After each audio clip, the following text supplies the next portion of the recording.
Farijah. Di sini saya akan menjelaskan tentang pengertian inovasi dalam BK.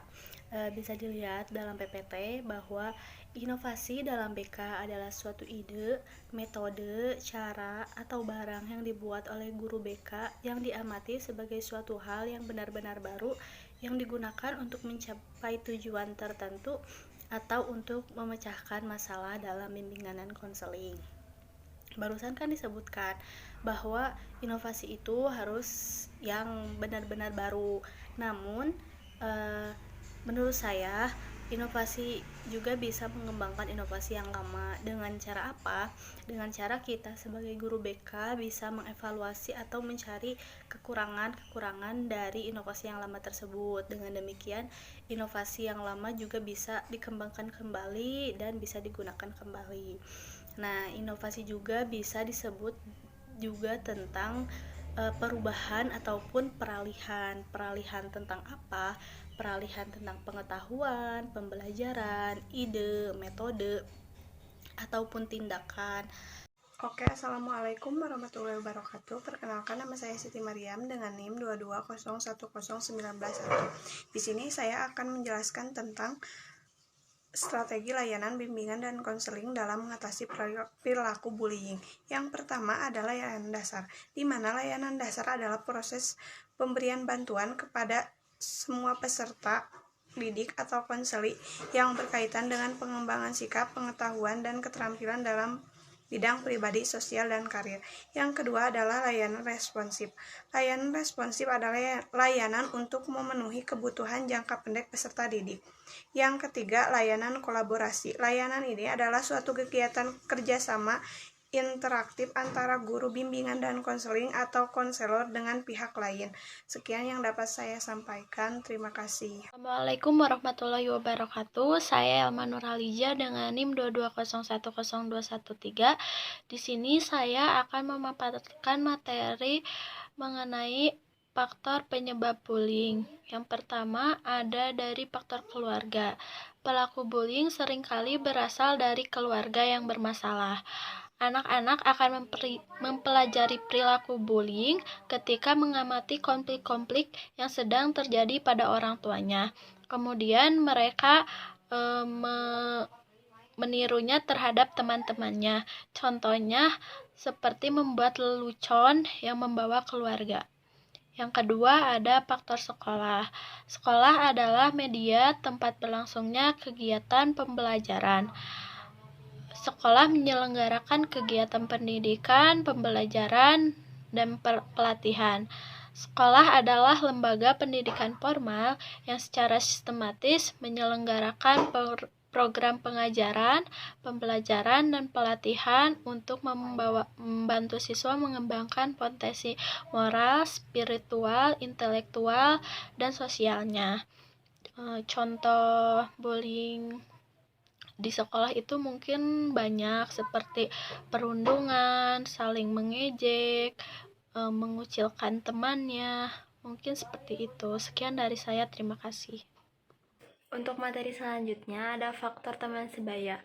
Pengaruh teman sebaya merupakan pengaruh yang cukup dominan terhadap tindakan bullying karena anak-anak akan menghabiskan waktu dengan teman sebayanya. Mereka akan banyak menghabiskan waktu di sekolah, maka dari itu pengaruh teman sebaya bisa membuat anak melakukan tindakan bullying. Kayak contohnya misalnya untuk zaman sekarang anak SMA tuh rata-rata berangkat pagi pulangnya sore. Nah jadi karena mereka tuh ketemunya di sekolah terus yang seumuran, nah jadi menimbulkan kayak jika ada anak yang memiliki kayak pernah suka membuli dan dia tuh kayak nyebarin ke teman-temannya dan teman-temannya jadi ikut-ikut ngebully yang lain. Nah kayak gitu. Untuk selanjutnya ada faktor media massa. Nah, jika kita dilihat dari layar kaca, program-program non-edukasi sekarang ini, tontonan yang kurang mendidik malah dijadikan tuntunan dengan adegan-adegan kekerasan dalam sebuah sinetron. Itu tayang yang tidak terlalu mendidik merupakan tontonan yang sangat tidak jelas. Nah, jadi di sini tuh contohnya kayak film drama Korea. Nah, drama Korea tuh kebanyakan filmnya tuh kalau tentang anak sekolah tuh pasti antara yang ngebulinya tuh yang kayak geng-geng gitu, dan yang dibulinya tuh orang-orang yang memiliki keterbatasan. Nah, contohnya kayak nggak cantik. Nah, jadi dia tuh dibully sama orang-orang yang merasa dirinya tuh memiliki segala-galanya. Nah, dari situ, dari film drama Korea itu banyak anak-anak yang kayak melakukannya di dunia nyata gitu. Nah, kayak dengan adanya drakor yang notabene-nya selalu ada kekerasan ataupun bullying. Nah, maka dicontoh oleh anak-anak remaja agar dia tuh merasa dirinya kayak merasa keren gitu dengan membuli orang yang tertindas. Seperti itu. Selanjutnya dilanjutkan oleh teman saya. Assalamualaikum warahmatullahi wabarakatuh. Perkenalkan, nama saya Muhammad Aldian Bastiar dengan NIM 22010183. Di sini saya akan menjelaskan tentang penanganan bullying dalam inovasi, bimbingan, dan konseling. Yang pertama, ada pemberian nasihat terhadap pelaku bullying secara teori memang diperlukan. Namun, bila dilakukan hanya pada saat perilaku tersebut terjadi, maka efeknya hanya dapat mengatasi perilaku yang timbul pada saat itu, tapi tidak dapat merubah perilaku siswa secara permanen. Yang kedua, ada memberikan layanan preventif. Untuk mencegah perilaku bullying yang dilakukan dengan cara menanamkan nilai kebaikan moral pada siswa, memberikan layanan baik secara pribadi kepada pelaku maupun korban, dan memberikan layanan preventif diantaranya dengan melakukan bimbingan klasikal, bimbingan kelompok, dan juga layanan lintas kelas. Yang ketiga, menjadi fasilitator peserta didik dalam program DUTS untuk menjadi agen perubahan atau agen anti-bullying. Kayak contohnya, membimbing sesi diskusi anti-bullying di kelas. Sebagai seorang guru atau fasilitator, Anda dapat mengadakan sesi diskusi di kelas untuk membahas isu-isu bullying. Anda dapat menyediakan informasi tentang apa itu bullying, dampaknya, dan cara menghentikannya. Terus yang keempat dan yang terakhir, ada kolaborasi dalam pencegahan bullying adalah kunci untuk menciptakan upaya yang lebih efektif dalam mengatasi masalah ini. Kayak contohnya, kerjasama sekolah dan orang tua. Sekolah dapat berkolaborasi erat dengan orang tua untuk memahami isu-isu bullying, mengidentifikasi tanda-tanda di rumah, dan bekerjasama dalam upaya pencegahan. Ya, kalau bisa kolaborasi dengan polisi ketika insiden bullying melibatkan tindakan kriminal. Sekolah dapat berkolaborasi dengan pihak kepolisian untuk mengatasi masalah tersebut dan memberikan perlindungan yang sesuai pada korban. Terima kasih.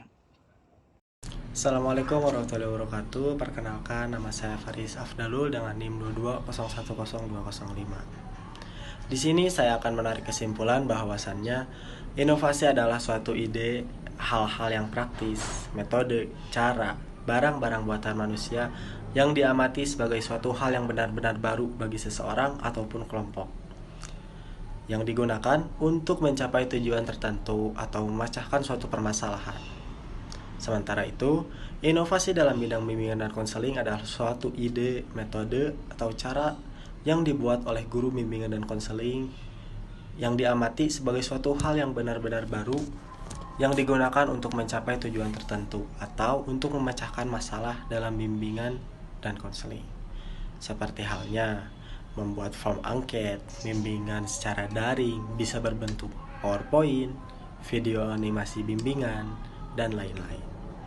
Pengembangan layanan bimbingan dan konseling di sekolah yang efektif dalam mengatasi perilaku bullying membutuhkan pendekatan yang komprehensif, dan juga sudah dijelaskan oleh rekan saya mengenai faktor dan penanganannya seperti apa. Seperti contoh kemarin telah viral, anak SMP merundung temannya menjadi tontonan di depan siswa yang lain. Bahkan sampai-sampai korban mengalami luka berat dan dibawa ke rumah sakit. Dari kejadian tersebut, kita sebagai guru bimbingan dan konseling harus berinovasi semenarik mungkin, sekreatif mungkin dalam pemberian bimbingan, pemberian penyuluhan kepada siswa bahwa tentang bullying, agar bullying tidak terjadi lagi mau di sekolah manapun.